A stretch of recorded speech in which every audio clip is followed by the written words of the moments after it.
Right, Assalamu alaikum and hello everyone watching. This is Let's Grow with Yousuf Raza. Right, so one of the features that I promised we will be doing is sharing inspirational stories with you. And since this show is all about growth, we all want to continue to grow. And the typical understanding, a very naive understanding of growth, is that it can only take place when everything is hunky-dory, when the going is great, when everything is in your favor and everything is in sync with how you want for it to be, and you can just continue to grow and thrive. But that's not true. Reality strikes. Suffering is as much of a reality in life as anything else, really. And when that happens, that naive conception that growth is only possible when you are free of all suffering, that leads for us to go crashing down and regressing. It can lead for people to go into severe crises. It can lead for us to start questioning ourselves, reality itself, and completely losing the plot. Whereas there's a lot of people around us, before us, in this day and age, who show that suffering offers opportunities of growth that are, you can't have them otherwise. That if not for that suffering, you would not have those opportunities for growth and those opportunities to contribute to the society. Fyodor Dostoevsky, the Russian author, he said that there is only one thing I dread: not being worthy of my own suffering. So taking it off from there, I designed this workshop called Suffering with a Smile, in order to inspire people, help people deal with the everyday as well as the serious sufferings that we inevitably have to be confronted with. And one thing that I did in almost all of my lectures and workshops is I told them this one story. I found the story on Facebook of a gentleman who lost his daughter, lost a child to a heart disease, and then went on to lead a campaign to start to raise funds for an institution so that other children will not have to suffer a similar fate. And so I would go around telling the story to everyone. I didn't even remember the name of the person until finally I got introduced to Mr. Farhan Ahmed, who is with me today. He is that person, and I would like for us to hear his story from him, to see that it's not just a theory that suffering offers opportunities for growth. It is reality, and his existence, his example, is that reality to inspire us. Farhan bhai, thank you so much for agreeing to be a part of my show. Welcome to Let's Grow with Yousuf Raza. Bismillah ar-Rahman ar-Rahim. Assalamu alaikum. I'm honored to be with you, and I'm very happy that, mashallah, you are running a very successful show. And I'm very, very honored again that I am part of this show. And I hope that, inshallah, listening my story, somebody might also, get probably a little from this story, and inshallah can be one of the reasons to change the world. Inshallah. Thank you so much for agreeing to be a part of this. This show is not as much of a success as of yet, but it will be with people like you as being a part of it. So let's begin. Can you, I think I would like to take us all the way back to what happened. What was the initial incident? The illness of your child, what was it, and how did it begin? How did it proceed? If you can elaborate on that. Just briefly tell you about myself. My name is Farhan Ahmad. I was born in Wahkent. My profession, I am an accountant. I own few technology companies, and alhamdulillah, my kitchen expenses have been taken care from them. Right. Now I work as volunteer, as CEO, as Pakistan Children Heart Foundation. The story goes back. I have got, alhamdulillah, 3 boys, and my daughter, Aisha, she was the 4th one to born, alhamdulillah. Every family member was extremely happy because myself, my wife, we all actually prayed for our daughter. This is personal, but I'll tell you that for father, I think the real love is a daughter. And of course, for daughter, the real love is also father. But Yeah. this was year 2010. My And this is daughter was born. especially important. I'm sorry. This is also very important considering a typical image that our culture has as if we are misogynistic, that having girls, having daughters in the family is some looked upon as a burden. But that's not true. There is so much of us as men, as males, as fathers that can only that potential can only be realized, that side can only be seen if we and when we have daughters. Yeah, it's true. It's true. Absolutely true. So on, every time while my wife was expecting, I used to pray to Allah subhanahu wa ta'ala that I need, a daughter, a baby girl. Allah, Alhamdulillah, gave us three boys, and after that she was born. This was month of November 2010. Uh, I, because of my work, keep on traveling, and as soon as my daughter was born, I again went to Saudi Arabia. We have some work there. Right. This was about 3 months after her birth that I was transiting in Abu Dhabi, and the time was about, I guess, 11 p.m. And this is very unusual. Like, my wife will call me at night, and while she knows that I'm traveling, she called me and she was like almost crying, and she said that Aisha has stopped breathing. Aisha was 3 months old at that time, Mm. and I don't know how to express that feeling, but for a moment it just felt that I also cannot breathe. But then, these are like emotions, but then being head of family, uh, as a male member, you have to do a lot even if you are emotionally attached. So I just calmed her down and I said, all right, everything is with Allah subhanahu wa ta'ala. Let's go to the closest hospital. She went there, and So, I. if I were to just comment on this little incident right here, when you heard the news that she is unwell, obviously it was very traumatic for you to hear that news. And like you said, your stress was so much that you were having a possible difficulty in breathing yourself.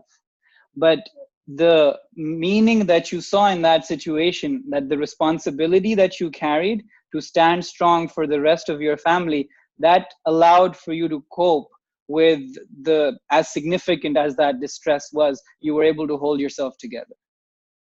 Yeah, yeah, correct, correct. That was the feeling, but I was broken from inside. That's how male are. Right. That's how a family head should do.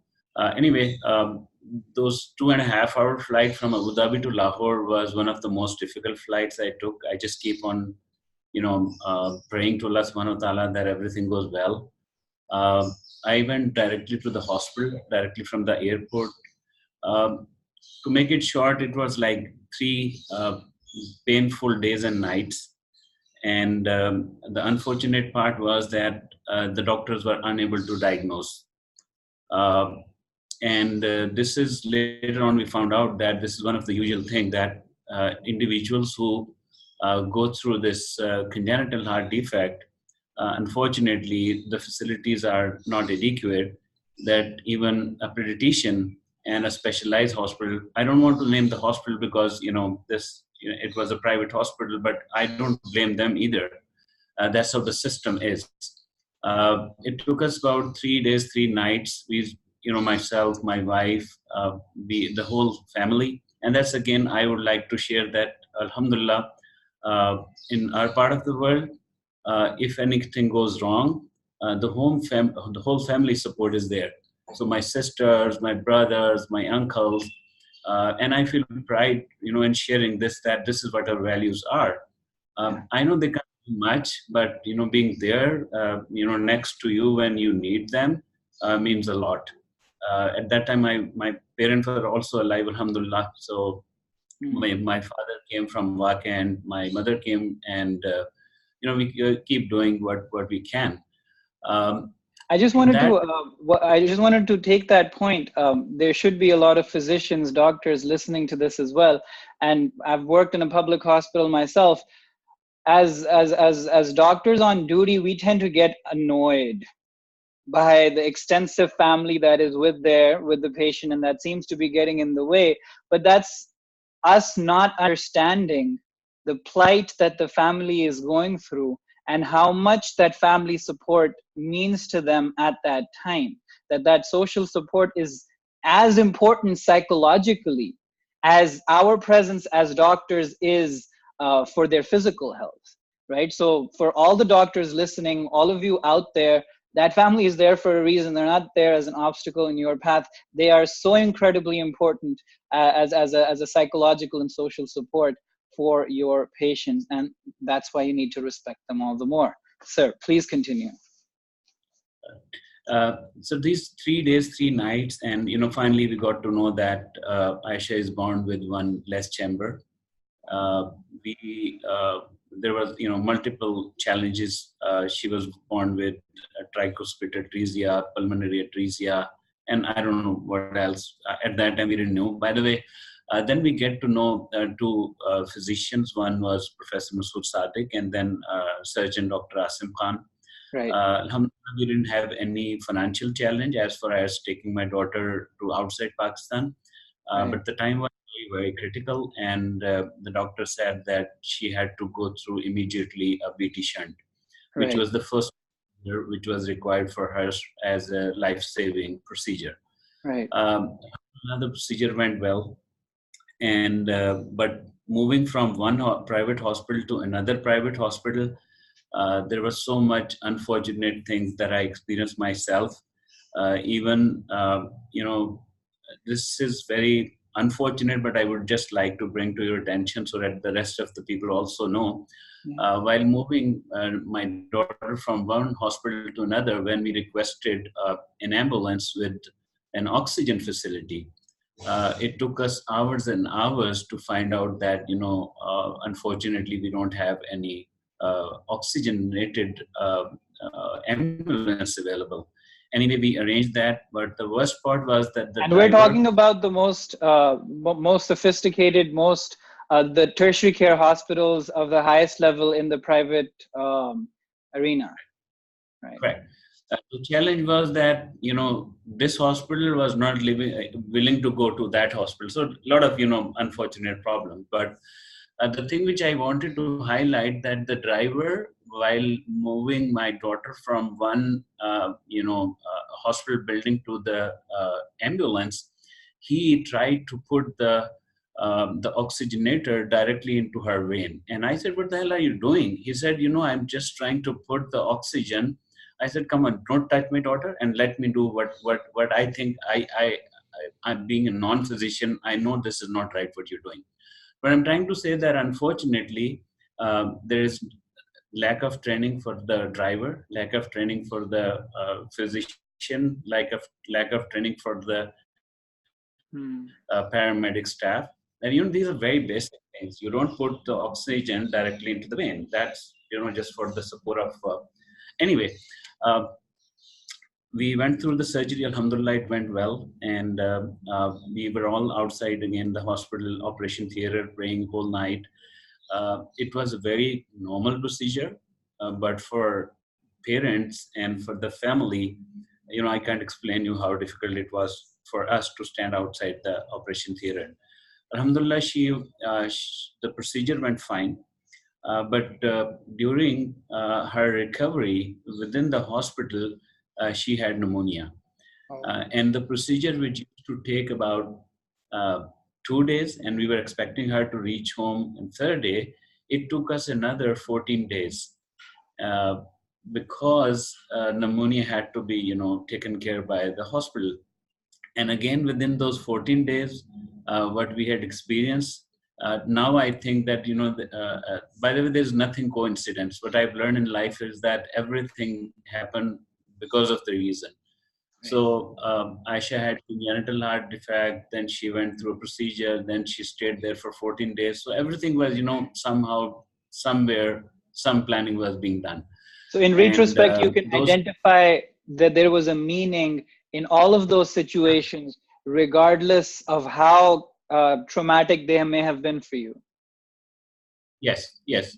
And especially those 14 days made me learn that, you have the best hospital in town, you have all the money required, and even having all these facilities, you're helpless. And so the people who had money can't do anything with the congenital heart problem, and the people who don't have money, unfortunately, I think that's a totally big disaster that unfortunately we all have to face as of today. So that led myself and my close friends to think that why. By the way, the first thing it's not Nausbillah complaint, but the first thing that come to your mind that why us, Right. and then ultimately you get connected to Allah Subhanahu wa Taala, and then Actually, you keep it's on very saying natural. It's very natural that if you're going through a fairly regular lifestyle and then something like a calamity or a catastrophe such as this comes in, then the question automatically just springs to your mind: why me, and why us? And the way we react to that question really determines a lot of things as to how we manage, cope, grow through that situation. So when that question did come to you, how did you deal with that? again, I feel so obliged and thankful to all my mentors, especially the religious mentors who keep on guiding you when you really Right. need support. And then they keep on telling everything is from Allah Subhanahu wa Taala, and we all have to have a clear belief that anything which happened to you or anybody, it is from Allah Subhanahu wa Taala, and the one who gives is the one who will make sure that it ends. Uh, so it took us, So your religious alhamdulillah. support, your religious mentors were they were a cornerstone in helping you manage the entire situation. Yes, yes. Right. My parents, my mentors, my family, everybody was there. So, again, but this is very interesting thing, which comes to, I would like to share here that at the end of the day, you are the one who has to make a decision, being head of the family. Yeah. So, but these are all like support, the mashwaras, and, again, according to the sunnah, that you listen to all mashwaras and then you make a judgment and then make a Right. final decision. And then we all know that the decision is already written, and Allah subhanahu wa ta'ala has already decided that this will happen. But then this is where you as somebody will have to make a decision. So Right. alhamdulillah, those 14 days that make us all learn that things are not right as far as congenital heart defect challenges in Pakistan are concerned. Um, so during, when Aisha got recovered, alhamdulillah, she stayed with us for exactly 2 years, 10 months, and 3 days. And during that time, by the way, we still have everything of Aisha with us, her pictures, her clothes. By the way, this is again very important thing that I would like to share that when she left us, immediately, everybody who used to come and used to say, "All right, burn her clothes, discard all her pictures, because it's very difficult for you guys to, not cope with this." But then myself and my wife, we both sit down, and I just explained that, look, there are two ways to deal with this. One, we forget her for life, Mhm. and again, I mean, everybody can do that, but I don't think so. You and me both will be able to do this for life. So why can't we just make her part of her life? We keep on discussing her daily. We keep talking about her daily, and we keep looking at her daily. It's just like one-way communication. But she's, and by the way, it's now more than uh, 2019, it's more than 72 months, actually 6 years. But alhamdulillah, not a single day where myself and my wife have not spoken about her. We have not even, Even right not a now, single. even right now, whenever you talk of her, it's not like it's not very foreign to you. It's not like you have to pull out some memories which are like buried down deep in your past. It is something that you are very consciously, very deliberately, very meaningfully living with every day. Even the count that you have, that it's been this long, like it's like that Aisha, uh, even at a tender age of 2 years, had such a huge impact, had such a huge positive impact on you and your wife and your family, that it's mind-boggling. Honestly, like this at such a just, and she didn't even really do anything. That's how daughters are, by the way. I still remember a few of her things, and especially, when I used to go for prayer, and when I used to come back, all the boys busy on their own work, but Aisha, she listened to my footsteps and immediately will always run, will open the door and will hug me. That's how daughters are. And these things are part of our life, and we alhamdulillah still say thanks to Allah subhanahu wa ta'ala that she came here for a reason. She stayed there with us for a reason. But one more thing, Yusuf, I would like to share that any challenge that an individual has to face, I think this is where you need to find out that is your taluk with Allah subhanahu wa ta'ala is actually getting more stronger, or Right. God for because of this, any challenge, the taluk with the creator is getting, nauz billah, not closer. Right. So again, with, So being keeping here, your I would, relationship with Allah, with God as a standard, that was helping you make the most out of this situation. alhamdulillah, you got it right. Right. So, by the way, then during these 2 years, we realized that something has happened to us for a reason, and let's look at what initially we all can do. Then myself, the doctors that I spoke to you about, Dr. Asim, Dr. Masood, Dr.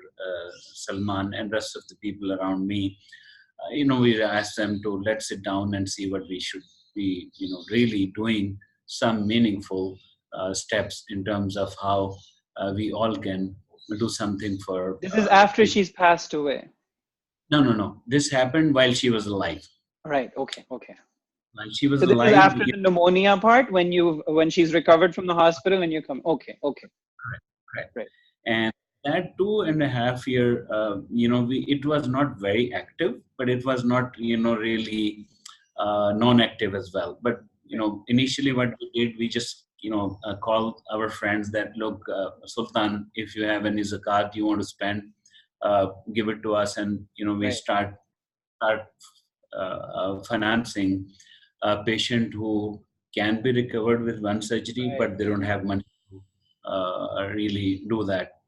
Right. So So that's even how. before she'd passed away, just her illness and the 14 days that you had to suffer with her were sufficient of an inspiration for you to meaningfully carry yourself for a charity project, calling for donations and trying to help other people in similar situations. Correct, correct, Right. correct.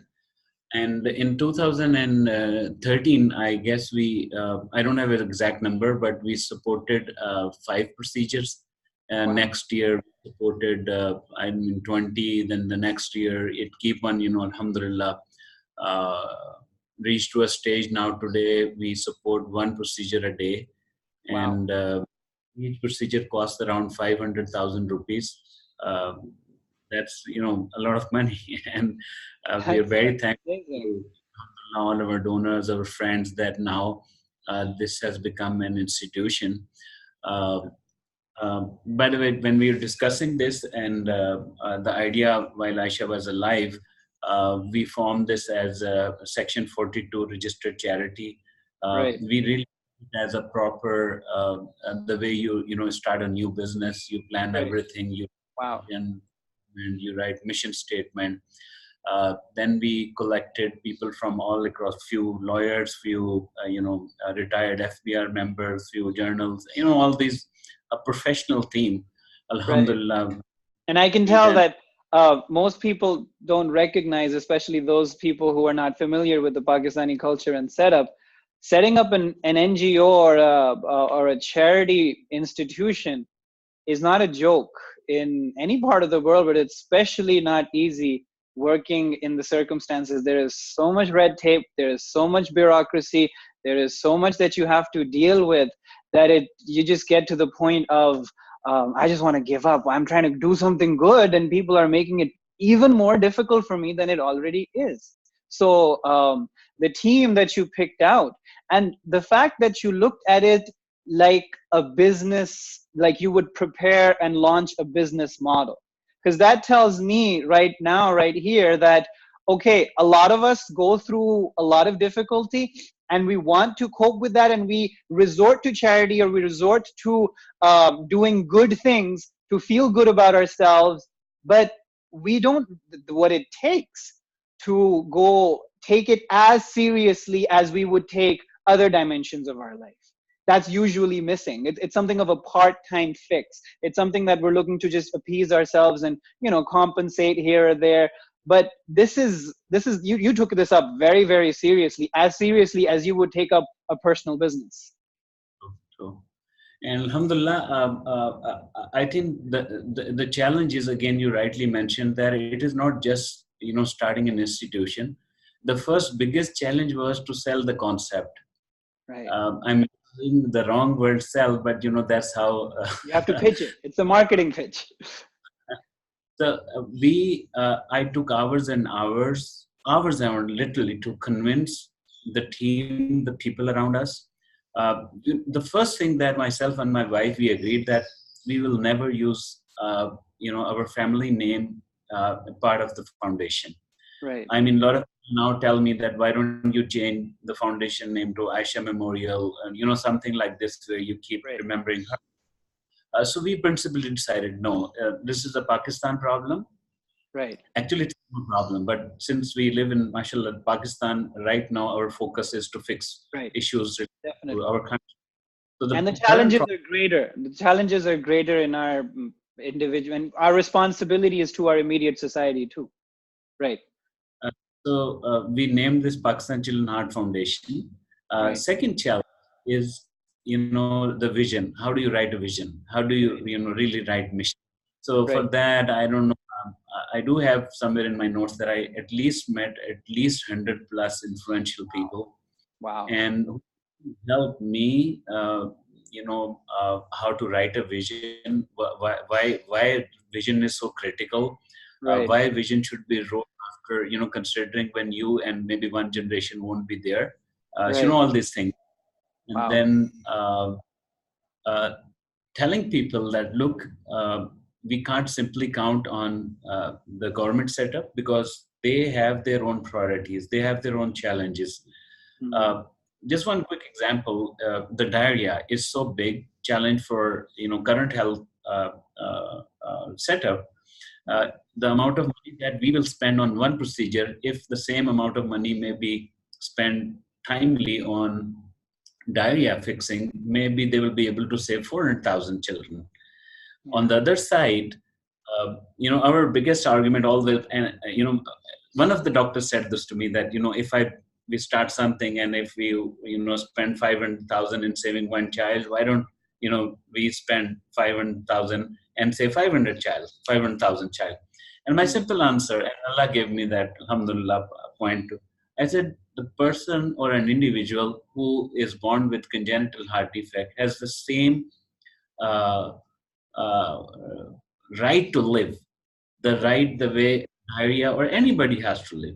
So I am not here to ask you for money. I am here to tell you that he or she born with congenital heart have the same right to live the way any other disease is. So if they have different priorities, let them be there. But for us, that's become something of our mindset. Like when we are, and with a government institution, it may be understandable. The number crunching is important for them. How many people are we saving? The quantity, and we have a limited amount of resources. We have to channel those resources in a particular direction. But what we understand is, it's yes, for them, the quantity may be priority.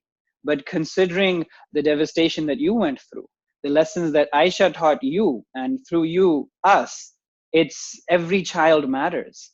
And though that child comes with rights as well, that family has just as much as feelings as anyone else, no matter how many in number they may be. And perhaps because your situation was so unique, that your child didn't have to suffer through diarrhea, Aisha had to go through congenital heart defect.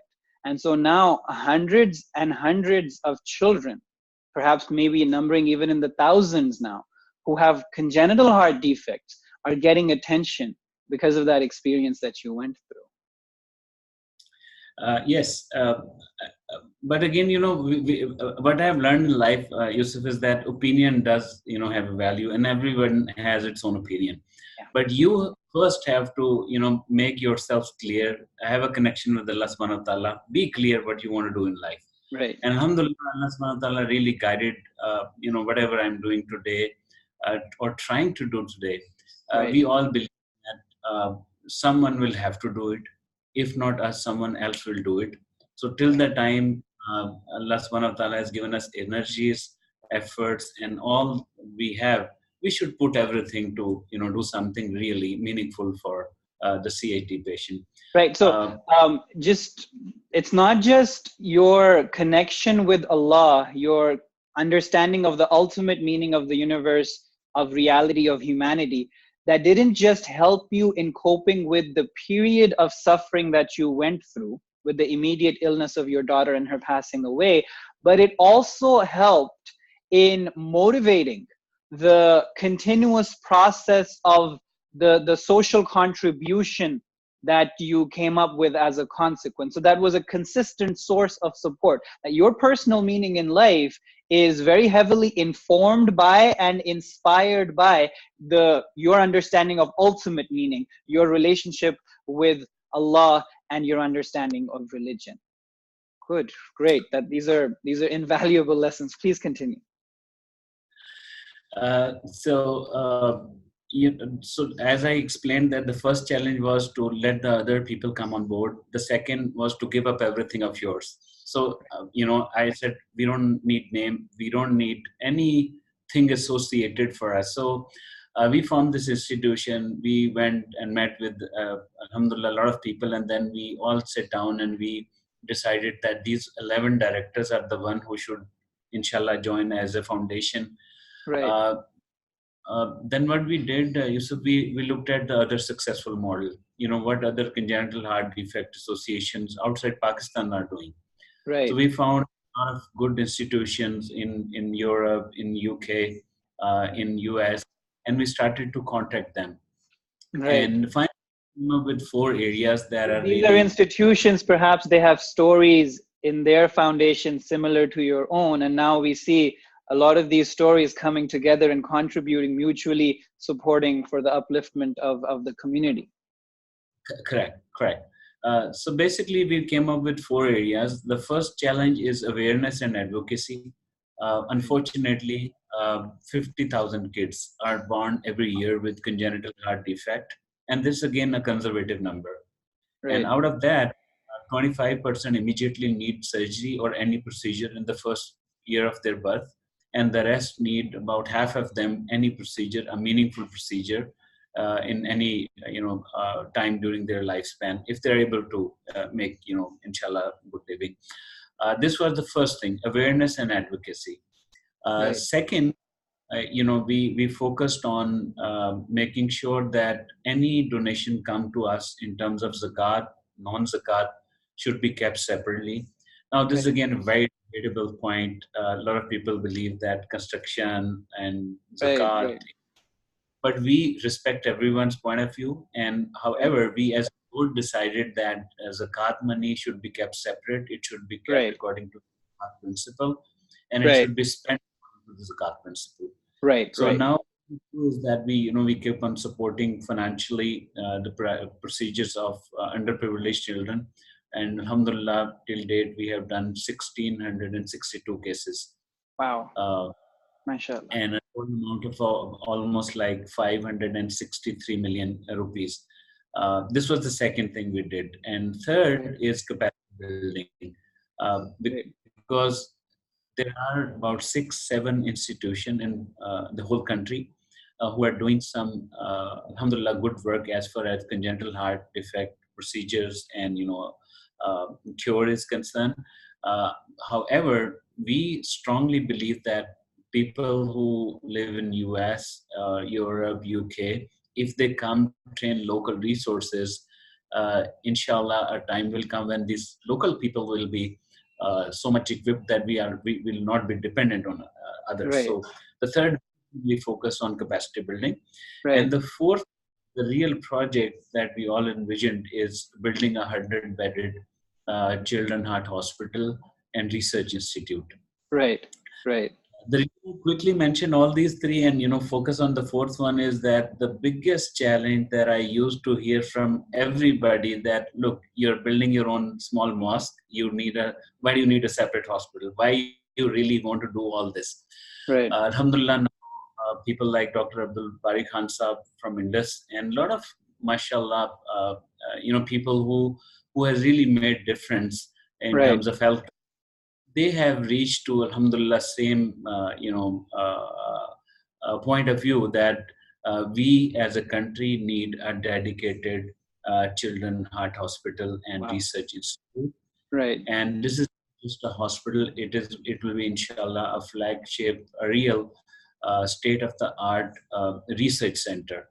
Right. And go back, when Aisha was born and when she left us, it's about 6 years. So people used to say, Farhan, this is emotional. You're just trying, doing, and maybe after 2-3 years, everything will be okay and you'll come back normal and, all these fancy things you speak. This is just you dealing with grief. Correct. But alhamdulillah, I today I feel so accomplished that within all these years, we have now an institution, a proper institution. From the day one, we hired top 4 legal companies. You might have heard Ernest Young and KPMG. So Right. we appointed an auditor. We hired them to write a professional feasibility that if we want to build a 100-bedded hospital, how much money we need to raise. And Right. mentioned earlier, we are really taking it as a professional organization. Right. So that's it for, as far as institutionalizing is concerned. Right. Now, this is my agenda for this interview. I wanted to focus more on Farhan Bhai's personal story. But as you all can notice, the more I go there, the more he pulls it towards the direction of what the Institute is doing, what the foundation is doing, and the needs of that. I'm going to go back to the story, Farhan Bhai, if you don't mind. When Aisha passed away, could you describe that? What were the events around that? Yes, Around her? this was a Thursday night, and her second procedure was planned. She had to go through an angiography, which was required to get the pressures done for the next stage surgery. Right. And the 1 week before her procedure, I remember that for some reason she keep on saying that don't go to the office. I just want to spend more time with you. And that 1 week, by the way, I still remember, alhamdulillah, I took whatever she say, I just dropped everything and I said, fine, whatever you want, we'll go. So she used to go daily on a car ride with me. She goes to go for all the prayers with me. And by the way, when we went, it was one of the most difficult decisions for parents. But I would like to highlight here that there are certain things that even if you don't wish to, but you have to do it yourself. Okay. The situation was that when we were planning to go to the hospital, and in the morning, 8 o'clock, I sat down in the car and she came inside the car and said, "Abbu, mujhe kahan lekar ja rahe hain?" And I said, "Beta, we are going to the hospital." And she was so happy. "Oh, hospital!" And we went to the hospital. Now, one of the biggest challenge was to let her be with the physician and not be with her. Trust me, Yousuf, this was the first time in our 2 years and 10 months that when we let her uh, be without us, but we didn't have a choice. So I want to highlight that there are certain uncontrollable things that parents should be ready. And by the way, not a single time myself, my wife had a clue that we are taking her and she's not going to be back. Not a single. I mean, not anywhere in deep down her mind or heart, not a single indication was that she This was was a routine not going. procedure for her. With her history, this was routine. It was routine procedure. It was Right. absolutely routine procedure. I just wanted to But then again, point something out, just point something out on what you said, that how difficult it is for parents at that point. They don't want to do it, and you've never left your child's side for her entire life, and for to leave her for that long with a group of strangers, it took a toll on you. It was a very heavy decision to make, and again, that's something that as physicians, as surgeons, my fraternity of healthcare professionals, that's something we usually miss when we are taking the child from the family, taking them to the operation theater. We're usually not that cognizant, not that aware of what it means to the parents to let their children go like that, what they're trusting us with, what burden we have on our shoulders as healthcare professionals to spend that time alone with their child. And you really have like scalpels and all kinds of with these tubes being put into them, syringes and IVs, and all of the monitoring that has to be done, all of the invasive procedures that have to be done. It weighs heavy on the parents. And again, guys, doctors, surgeons, all of you listening, watching, bear this in mind when you're interacting with those family members.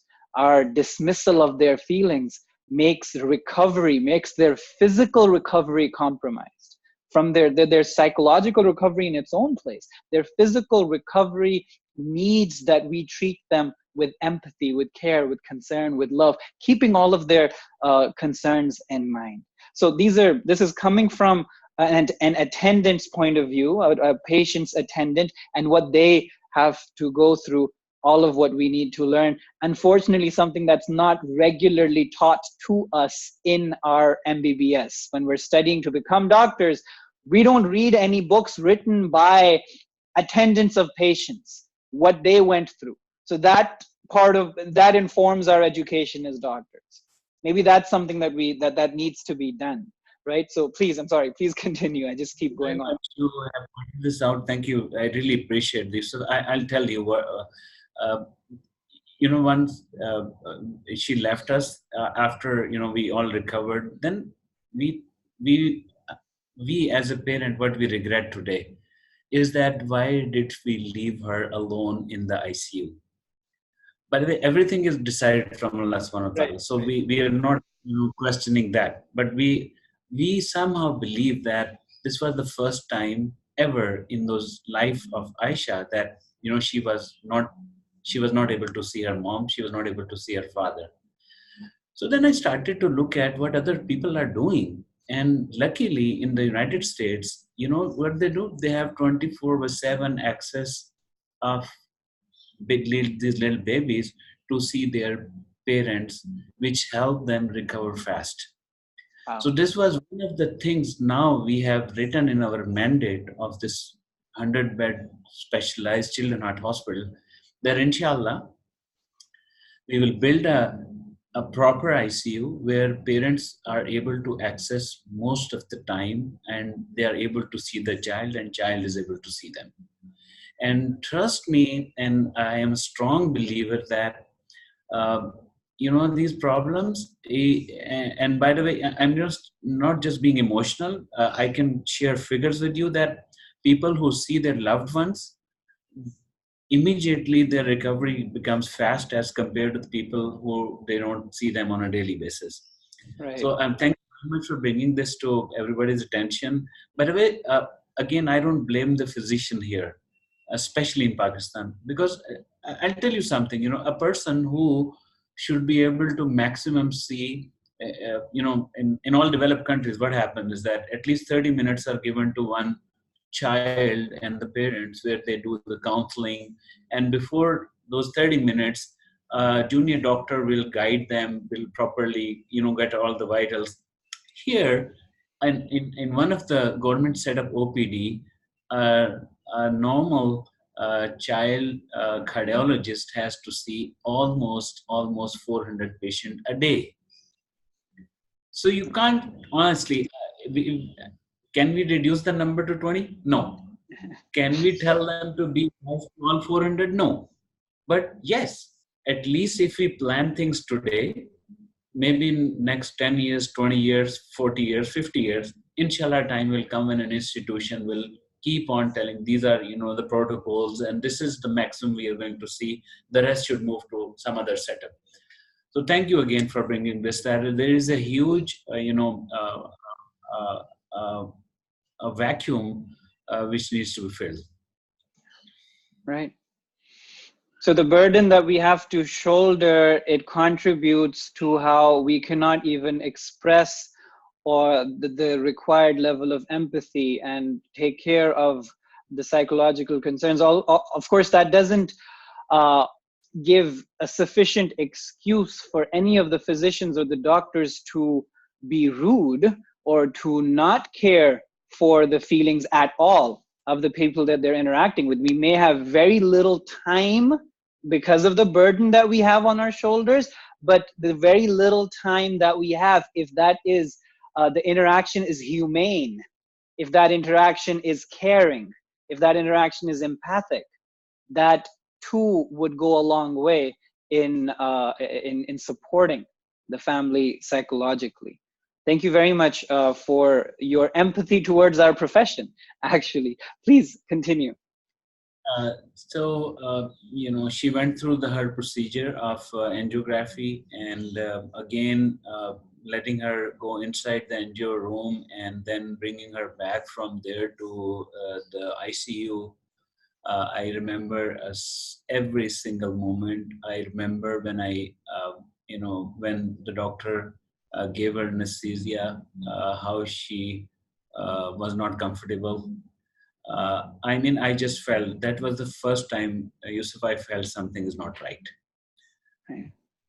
But it was, and we didn't have a choice. And if you ask me again, this was all planned.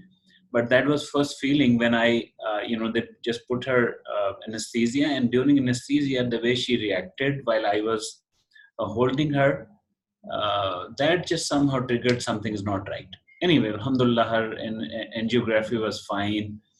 She was brought to the ICU, and then myself and my wife, we both met. But as you know, after she recovered from anesthesia, and the first time when she saw, myself and my wife in the ICU, and she cried so much. And, the doctor said, please don't come in front of her, because every time you both will come in front of her, she's going to cry more. Let her be alone for some time. So what we did, we took a room in the same private hospital, and we stayed there. But after every 30 minutes, I used to see her while she can't see me, but we were there every 10, 15, 20 minutes. This was Thursday night, and Friday in the morning around 2 a.m. We were there in the room, and I was so tired. I somehow slept for a quick 10 minutes nap, and the phone rang for our room, and that is where we all got so much worried that why phone is ringing at 2 a.m. My wife said, pick up the phone. I didn't have courage to pick up the phone. Something was happened, and by the way, again, then alhamdulillah, I picked up the phone, and they said, immediately come to the ICU. And ICU was on first floor. We went there, and then the whole world changed. The way doctor told me that it's been 1 hour, we are trying our level best. We don't know why this has happened. This should not have happened.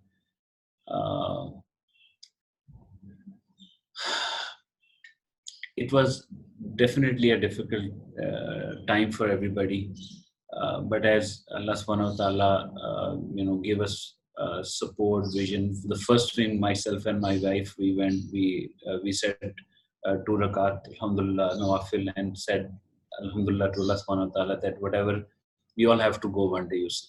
We all believe that we all have to meet inshallah one day together. I just wanted, this is something that's, it doesn't make sense. Your passed away, and after she passed away, you went and prayed saying thank you to God. It's just okay. Please continue. I'm nobody. All I'm saying is that is Allah gave me all this, to do this, and He, Alhamdulillah, He gave me tawfiq that I should do something for her. So we did that, and then we came home, and everything was changed. I mean, you the next few months, the next few years, uh, the most difficult time of my life, because then you keep on thinking. First thing is denial. You say no, it's not possible. The second thing is, all right, why us? The third thing is, all right, Allah, Alhamdulillah, this has come to us. Guide us, tell us what to do. And I think the real support that I got was Alhamdulillah from my wife. Allah give her Alhamdulillah, more strength. And the way she supported me all this time, my rest of the family, Aisha's brothers, my parents. But to be very honest with you, Yusuf, it was like almost a year,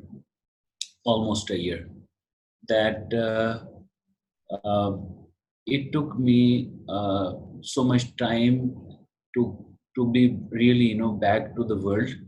And I feel sorry, but I admit that maybe at that time I should have listened to my elders. I should have listened to other parents who went through this. Maybe that time, instead of a year, maybe had shortened to a few months. But ultimately one have to be a normal. When I say normal, mean that Can you day talk to about that 1 year? What do you mean that you're not very happy with how that year was spent? I shouldn't be saying happy, but it was like uh, I used to go daily to her grave every day. In the morning, be it cold weather, be it hot weather, whatever it was, I used to say once, at least I used to recite one para a day, every day. And uh, I mean, you don't feel like, uh, I don't know how should I explain, but you don't feel like uh, being banned to the world. I don't know. You just, it's very very difficult time. It is, because when you love someone who's extremely close to you and you have zero expectation of losing her, and suddenly something happens, then you don't want to talk to anybody. Right. And a lot of my friends used to come meet me sometime, let's go out. But what I'm saying is that it's not nauzubillah shikayat to Allah. It's not complaint. But Right. uh, I don't know, Yusuf. Maybe It is. if It's the psychological reaction of grief. As meaningfully as we do take it, as strong as our faith may be, we still have to go through the pain. And that pain is as real as the faith that helps us get out of the pain. And usually for us, we either go to one extreme or the other extreme, either invalidating the pain altogether, denying it, putting up a very apparently righteous front. But then we know that's not true. We know that's not true. Or we can go to the other extreme altogether, become victims, let that pain overwhelm us completely and absolutely and for a prolonged period of time, and not allowing for an attitude change, not allowing for a positive, optimistic, faith-based attitude that may help us do and carry out the most meaningful activities while still being in pain. Like these two, living meaningfully and faithfully while being in pain, is very much a possibility. yes, very rightly said. And I think to summarize this all, I think what the medicine part was is to have some support group of parents who have gone through this. Right. Of course, there are different people doing religious mentoring, Right. your friend throughout, but there was nobody who has went through this. Right. No, I'm not saying, but if somebody else, God forbid, enter into a session now, what we do, myself and my wife, we actually, when such incident happened with others, we sit down with them and we tell them all what we have went through, and Right. all these experiences, inshallah, will help them recover maybe faster than. And again, it's not sure that it's like 1 hour, 1 year, or 1 month, or it again depends. Right. And So uh, this is something. This is another thing that we're really missing. That we have the physicians and the cardiologists and the pediatricians to address the physical challenges. We may even have started to develop, at least here, some form of psychological support, clinical psychologists, psychiatrists that may be there to help attend to that end. We have religious leaders, we have religious mentors who help people cope with these situations as well. And all of them are coming from their own point of view and performing their roles and fulfilling a need. But then the validation that you get from someone who has actually been through what you're experiencing at that time, the realization for that, or actually developing some sort of infrastructure for that to be made possible, that's again something that is even more lacking than the other deficiencies that we might have. So as a psychiatrist, as a life coach, I may be able to motivate a lot of people to deal with this and to deal with that, but if I haven't been through the experiences that they are going through, I can't be supportive from that angle. I cannot give them that dimension of support, which is again why you're here, which is why we want for a lot of people to hear it from you. So you're saying that that experience of feeling the need for having someone who's been through this to talk to has now led for you and your wife to actually be there for people who are going through this and relating with them, narrating to them your story, your experiences, to make it easier for them. Yes, and I'll tell you one experience that after 3 months of Aisha, when she left us, I went to Saudi Arabia for my work. And one of the friend told me that, this is a guy who also lost his daughter as a CHD, go and see him. Right. And I don't. This was the first time I met him, and Yousuf, I met him, and we cried for at least 30 minutes. I don't know why we were crying, but we both were crying. And then we all, then he told me something which was so different, which I never heard from somebody. Like all things which came directly from the heart. So what I'm trying to say is that, alhamdulillah, religious support, family support, and after that, parent support really help us all, understand and then try to recover as quickly as possible. But again, I don't know, but I think this 1 year was really not something which I am very comfortable talking about, Okay. because now I feel that I should not have done this. But trust me, it was not in anybody's control. Uh, I mean, everything was there, but except Asha. So just imagine that you have friends, you have business, you have everything is normal, but there's someone else not there.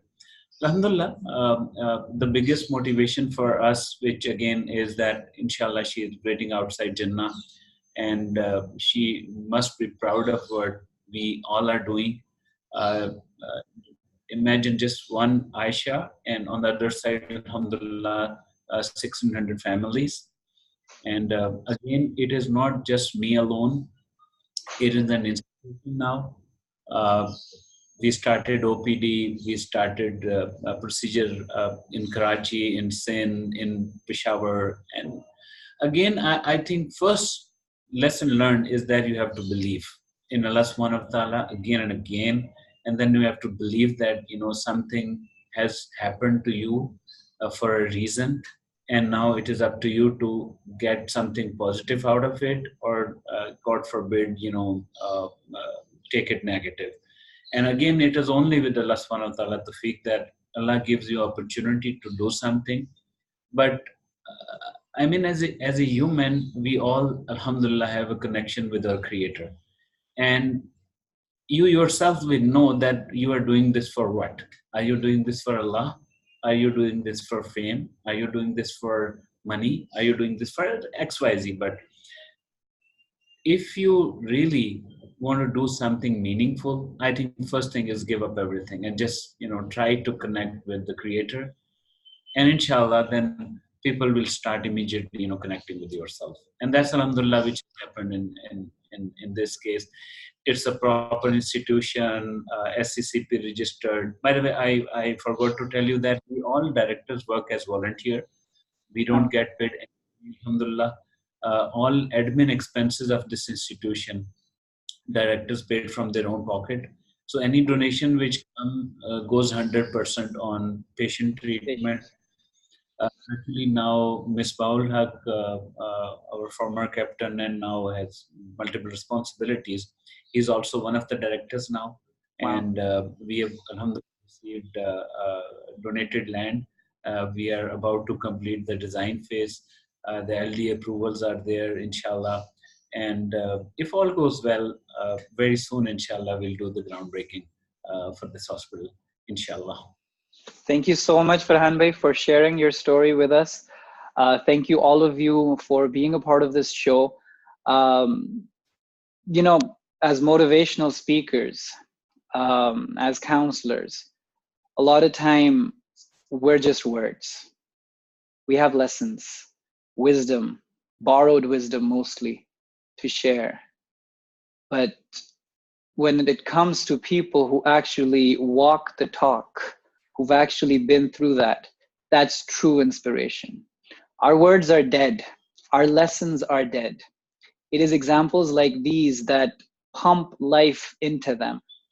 And there is so much over the past, I wanted for this to be 45 minutes, but it went on to an hour.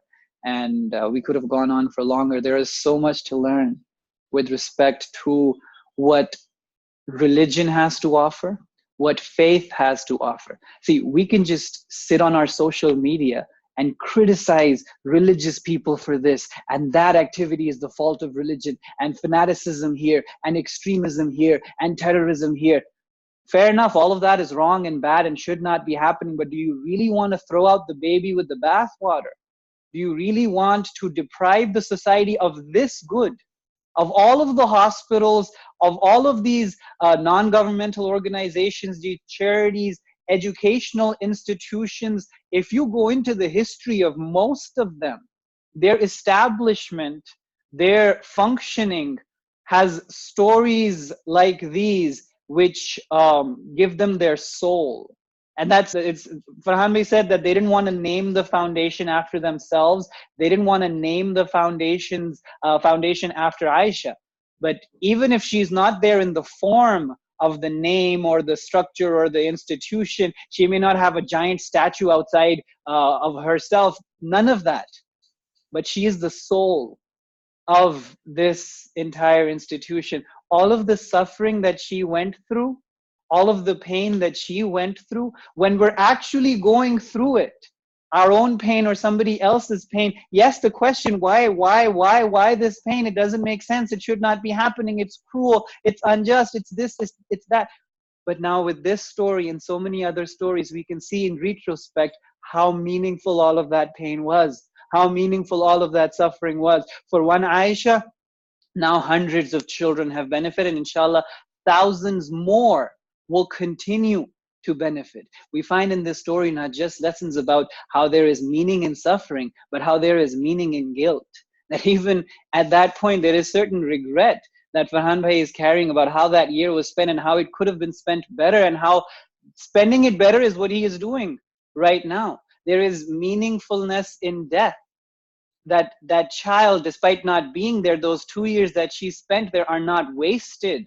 They are not gone. They're very much here, and they're giving life as we speak, a whole lot more than a lot of us who are just breathing in oxygen and pumping out carbon dioxide and not really doing much more other than that. Aisha is doing more despite not being among us than a lot of us who are here among each other, but not really living as meaningfully as we should be. So again, criticizing all of those, the cultural dimensions, the social structures, the one of the things that I found incredibly inspirational with while talking to Farhan Bhai is how he wasn't willing to blame anyone.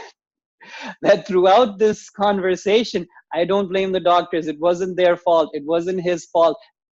The kind of the kind of love that he has developed for healthcare professionals, and how he is willing to cut corners for us and give us space, and to be so loving, really, and be so grateful, and how that gratitude emanates from the gratitude that he has for Allah, for his creator, that was even alive at the point when his daughter had just died. So there is so much here that we can learn. There is so much here that we can carry forward. Again, thank you all very much for being a part of this. I'm going to share the details of the foundation that Farhan Bhai is the CEO of in the details of this podcast, of this video, for all of you to visit, for all of you to see, for all of you to see what role you can play in furthering this cause or getting inspired by this cause and starting something of your own. Why not? Diversification is not it's not going to harm any one cause. It is going to overall help the society, the community, the global community that all of us are. So all of those details will be there. Please share. Please pass this message on so other people can benefit as well. Thank you very much for watching and listening. Assalamu alaikum and goodbye. Lovely.